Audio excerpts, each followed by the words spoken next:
bagaikan bintang guru angkasa, tanda kebesaran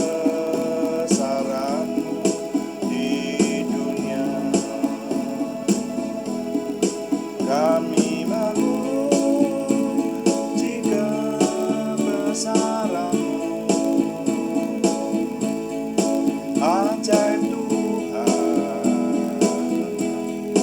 ajaib Tuhan. Kami memuji kebesaran-Mu, ajaib Tuhan, ajaib Tuhan.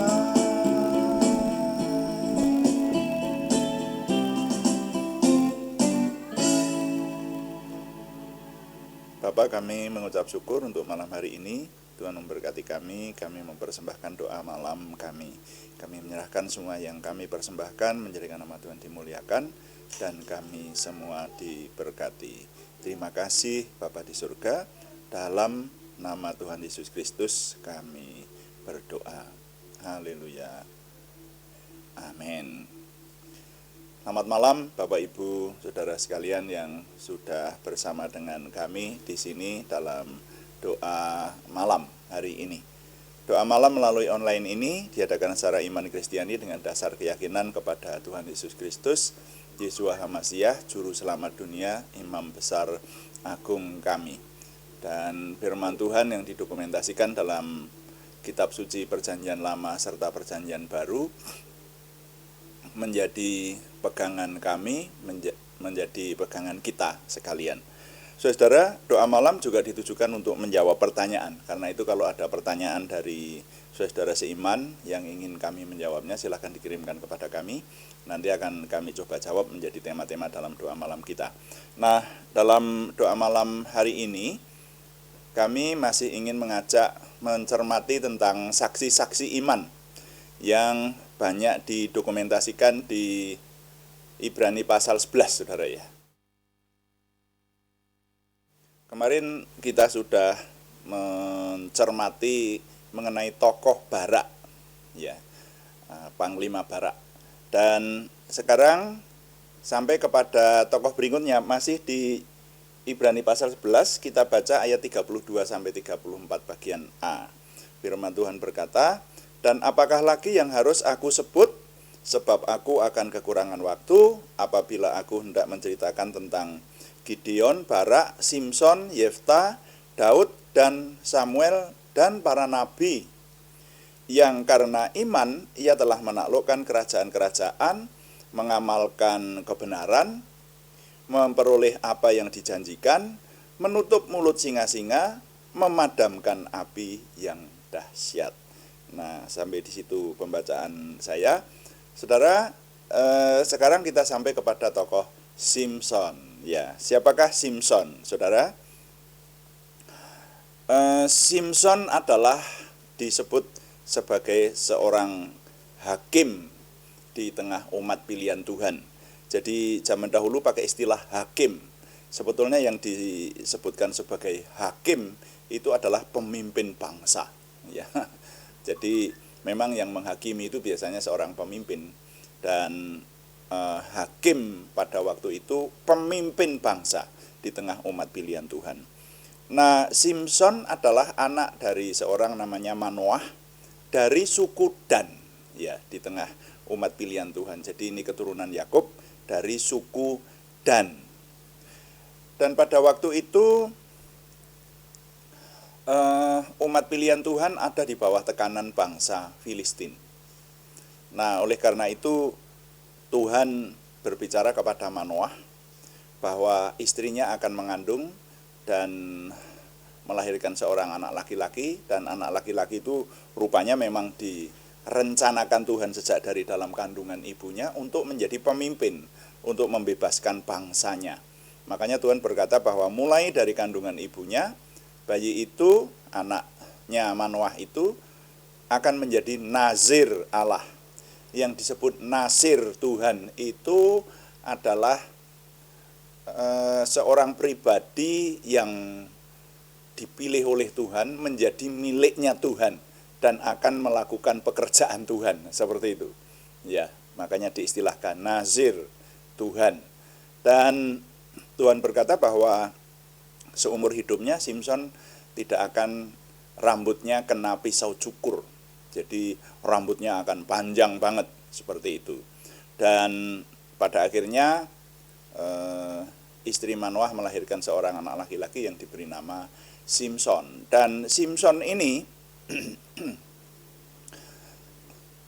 mestinya sejak masa kecilnya sampai remajanya, sampai dia dewasa, itu diberitahu oleh ayahnya bahwa dulu ayahnya didatangi seorang malaikat Tuhan yang menyatakan bahwa akan lahir anak laki-laki yang kemudian lahirlah Simson itu.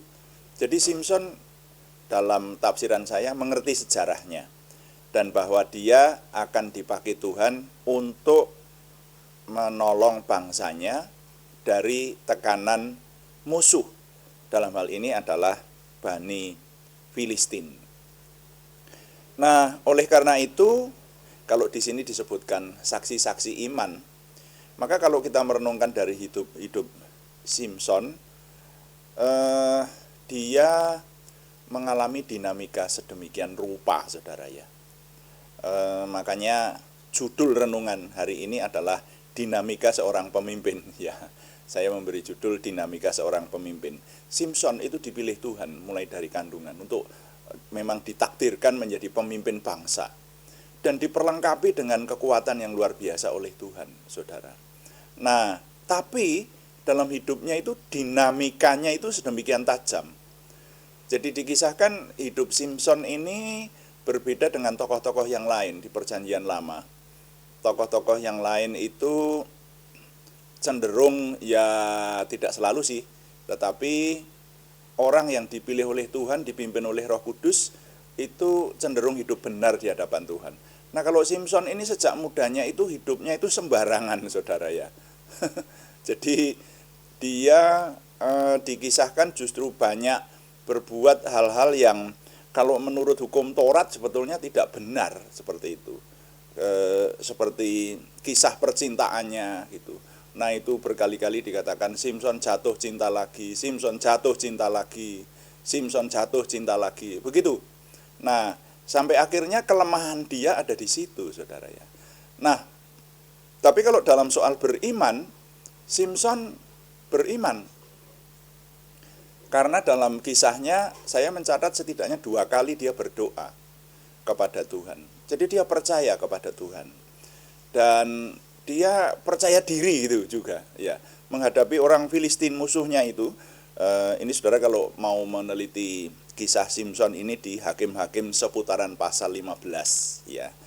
Ya, di Hakim-Hakim seputaran pasal 15 itu mengisahkan soal hakim atau pemimpin Simson. Nah, yang paling menonjol adalah ketika dia oleh tekanan orang Filistin, saudara-saudaranya terpaksa menyerahkan dia kepada orang Filistin. Lalu tangannya diikat dengan tali baru, lalu diserahkan kepada musuh. Dan kalau saudara meneliti di Hakim-Hakim pasal 15 ayat 14 sampai 17, maka ketika Simson diserahkan kepada musuh, orang Filistin bersorak-sorai mau melenyapkan Simson. Kemudian Simson dengan percaya diri memutuskan rantai-rantai baru itu dengan begitu mudahnya, dan dia melawan musuh ya.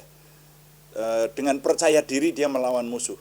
Dikatakan hanya bersenjatakan tulang rahang keledai. Tulang rahang keledai. Dia seorang diri membunuh 1000 musuh. Nah, ini kan sesuatu yang tidak mungkin, yang ajaib. Tetapi itu terjadi kepada Simson. Karena percaya dirinya, karena imannya, dia mendapat kekuatan dari Tuhan. Nah, dinamika kehidupan Simson memang demikian tajam, saudara-saudara. Hidupnya cenderung tidak tertib, sehingga mengalami pasang surut sedemikian rupa. Tetapi yang saya catat, menjelang akhir hidupnya Simpson berdoa kepada Tuhan dan ia memohon kekuatan dari Tuhan, dan Tuhan tetap menolong dia. Nah itu, jadi makanya judul renungan sore hari ini adalah dinamika seorang pemimpin. Ini menjadi keteladanan buat kita, bagi orang beriman itu walaupun mengalami dinamika pasang surut yang sedemikian rupa, tetapi kalau tetap beriman dan sampai akhir hidupnya percaya kepada Tuhan, maka Tuhan menolong. Ya, saya percaya Tuhan menolong. Ya, ini berbeda dengan ya beberapa tokoh, katakanlah misalnya seperti